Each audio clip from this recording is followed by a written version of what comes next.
calculated every day. That is why at the end of 20 years, you find yourself having paid for 3 properties. One is the one that you bought, and you bought 2 for the bank after 20 years, because the interest is calculated every day.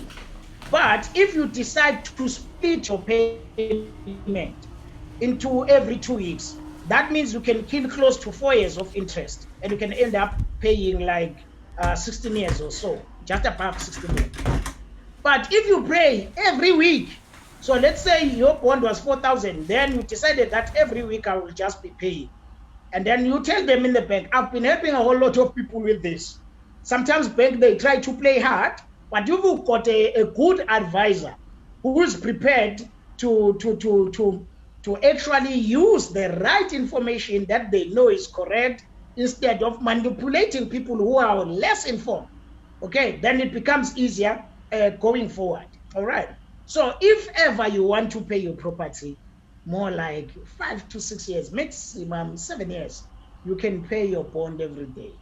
Like, you schedule payments that will automatically run, because interest is calculated every day. So when you do pay every day, you are killing interest every day. So it has no room to actually work against you.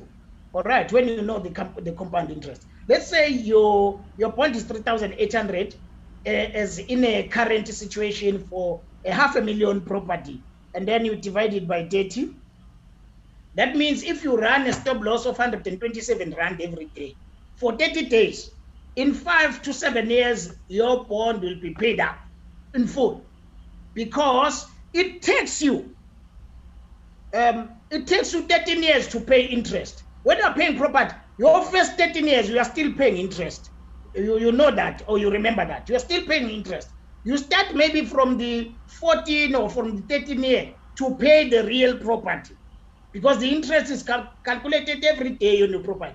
So if you change the strategy, and it's easier to change, it's easier. You just use the app, all right, to do anything you like, all right. Another strategy in terms of like shortening the days that you use to pay a property. Remember, I'm a wealth advisor, all right. I've studied wealth management, financial market. I've studied property development. I've got a certificate for that. I've studied NQF4 in real estate and NQF5 and so forth. Okay, I'm very much involved. I know what I'm talking about, but it's something that is not actually shared all the time. So now we are opening these platforms to share it now. We are making things very much easier.